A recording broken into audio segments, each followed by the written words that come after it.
Hi guys, అందరూ ఎలా ఉన్నారు? నేనైతే సూపర్గా ఉన్నాను. అందరూ బాగుండాలని కోరుకుంటున్నాను. ఓకే, అయితే సరే వీడియోలోకి వెళ్ళిపోదామా?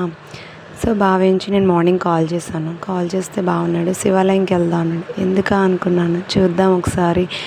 ఎందుకు అలా అన్నాడో నాకు అర్థం అవ్వలేదు. సరే అని చెప్పి అనుకున్న తర్వాత చెప్పాడు బండి మీద తీసుకెళ్ళేటప్పుడు, ఇవాళ జూలై 13th మహాశివరాత్రి, ఆరుద్ర నక్షత్రం, సోమవారం, బహుళ చతుర్దశి, 100 yearsకి ఒకసారి వస్తుందంటండి. ఈరోజు చాలా అరుదైన రోజంట. సో ఈ సందర్భంగా నేను కాశీ విశ్వేశ్వర టెంపుల్ని, మా ఊర్లో శివాలయాన్ని మీకు చూపించేస్తున్నాను. ఈ బయట గోపురం చూడండి ఎంత డెకరేటెడ్గా, ఎంత నీట్గా ఉందో. దాని పక్కన ఇదంతా మీకు నేను చెప్తాను.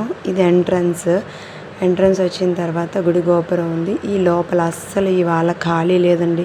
మేము వెళ్ళేసరికి 10:45 అలా అయిపోయింది. యాక్చువల్గా నేను లైవ్ చేశాను, దాని తర్వాతే వెళ్ళాను. లోపలికి వెళ్ళాక చూస్తే అస్సలు ఖాళీ లేదు.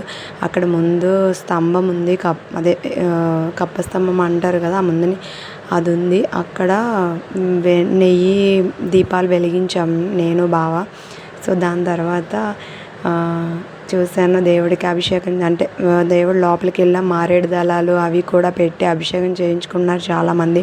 సో ఇంట్లో పాప చాలా ఇదిగా ఉందని చెప్పి, అదే పాప లేస్తుంది, గోల్ చేసేస్తుంది అని చెప్పి నేనైతే కొంచెం త్వరగా కంప్లీట్ చేసేసుకున్నా. పూజని లోపలికి వెళ్ళాము, చూసాము, అలా వచ్చి కూర్చున్నాను.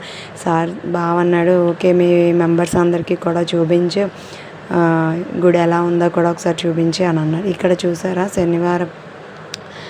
శనీశ్వరుడి టెంపుల్ అండి. ఇక్కడ నవగ్రహాల చుట్టూ అందరూ చేస్తూ ఉంటారు. నేను చాలాసార్లు తిరిగాను వైజాగ్లో కూడా, ఇక్కడ జాబ్ రాకముందు నాకు. సో నెక్స్ట్ ఈ లోపల ఎంట్రన్స్ ఇలా ఉంది. అక్కడ సరస్వతీదేవి అండి, సరస్వతీదేవి. ఈ పైన ఆ పక్కన సుబ్రహ్మణ్య స్వామి అండి. సో ఈ పైన చూడండి, ఇవన్నీ కూడా అవతారాలు అన్నమాట, తల్లి అవతారాలు. తర్వాత ఇక్కడ పూజలు అన్నీ జరుగుతాయండి, పేర్లు పెట్టడం, తర్వాత పెళ్ళిళ్ళు అన్నీ జరుగుతుంటాయి. ఆ పైన దేవుళ్ళు అందరూ అన్నమాట. సో దేవుళ్ళందరి ప్రతిమలు కూడా అక్కడ ప్రతిష్ఠించారు. సో చాలా చాలా హ్యాపీగా ఉంది చూడడానికి. నాకు ఇంత అరుదైన రోజు శివయ్య టెంపుల్కి నేను వెళ్ళి ఈరోజు ఎంత బ్లెస్డ్ నేను అసలు. సో నేను సుబ్రహ్మణ్య స్వామికి పాలు పోద్దాం, వాటర్ పోద్దాం అని చెప్పేసి అని లైన్లో నించున్నానండి. సో బావ వెనక నుంచి వీడియో తీస్తున్నాడు, అలాగా షూట్ చేశాడు మొత్తం అంతా మీకు చూపించడానికి. తర్వాత ఇక్కడ పావురాలు ఉంటాయండి, పావురాలకి కొంచెం ధాన్యం అది వేస్తుంటారు. ఇటువైపు మళ్ళీ తీసుకువెళ్ళి అదే మీకు చూపించడానికి ఇక్కడ శనీశ్వరి టెంపుల్ ఇవన్నీ మాట.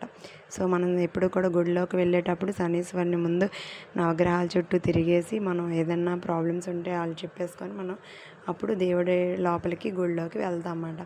సో కాసేపు కూర్చున్నామండి, సరదాగా కూర్చొని ఇవన్నీ కూడా బాగా చెప్పాను, షూట్ చేయి కొంచెం అందరి వ్యూవర్స్కి, సబ్స్క్రైబర్స్కి, అనకాపల్లి చూడాలనుకున్న వాళ్ళందరికీ కూడా చూపించడానికి బాగుంటుంది. సో గైస్, ఇవాళ ఇలాగ ఎంజాయ్ చేశాను. Thank you so much.